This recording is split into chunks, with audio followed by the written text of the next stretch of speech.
Ang Ibanghilyo karong adlaw nagisgot mahitungod sa pagduda nga si Jesus giyawaan. Kini nagpakita lamang sa tinuod nga kinaiya sa mga Pariseyo. Ang ilang motibo mao ang pagdaot sa dungog ni Jesus.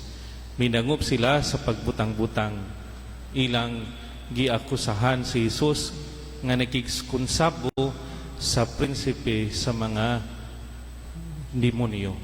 Ilang gipasangil ang iyang gahom sa pag-ayo ngadto kang Beelzebul. Gitubag sila ni Jesus bisan unsang nasura nga magkabahin-bahin ug magunay pag-away dili mulungtad ug dugay. Apan labaw pa si Jesus nagisgot sa paghingilin niya sa yawa pinaagi sa gahom sa Dios. Kini nagpasabot nga ang Espiritu sa Dios naglihok diha kaniya. Busa ang Dios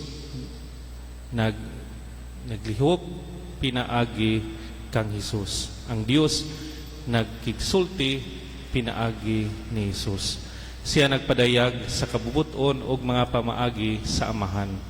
Ug ang Dios nga Amahan nagalihok diha kang Jesus. Unsa man ang mga leksyon nga atong makuha sa atong Ebanghelyo karon. Una, uban ni Jesus sa atong kiliran kita mamahimong lig-on o makabarog. Mahimo natong makapot uban ni Jesus atong mabuntog ang sala o ang yawa. Uban kang Jesus dili kita makabahin-bahin. Dili kita mapukan o mapakyas. Kung kita mudapig kang Jesus, kitang tanan luwas o masalbar. Ikaduha, samtang kita musunod kang Jesus, kita mahim-usab nga sayop nga akusahan o bugal-bugalan. Mahimong masayop kita sa pagsabot ang uban mangutana sa atong mga motibo. Isalikway nila ang atong mga inisyatiba o mga plano. Mangita silang negatibo kanato. Mahimong dili sila mutuo kanato. Mahimong makadungog kita ug dili maayo nga mga pulong imbis nga mga maayo nga mga pulong ang atong madungog. Apan hinumdumi nag-alagad kita alang sa Dios. Siya ang angay natong pahimutan sa atong mga pulong ug mga buhat. Ang atong mga buhat kinahanglan nga mga buhat sa Dios.